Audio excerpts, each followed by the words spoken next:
Hi guys, my name is Manjunath. I am from Karnataka. I completed my intermediate Bipc in Bangalore. If I got rank in medical, I would be doing medical, but it is a long process. If I got rank in medical, I would be doing medical, but it is a long process. It takes 5 years to completion. After completion of 5 years medical, we want to do PG for 2 years and professional course to do 2 years. Totally it takes 10 years to complete the medical.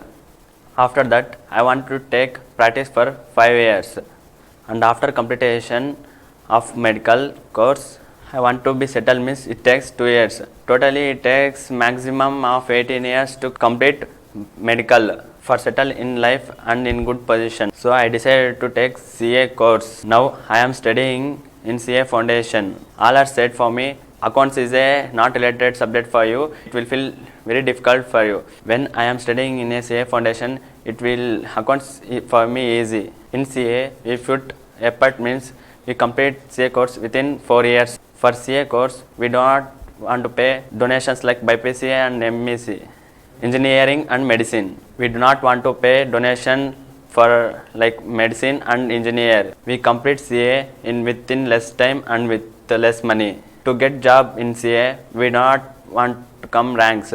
Even if we pass in CA, we can get a job. Thank you.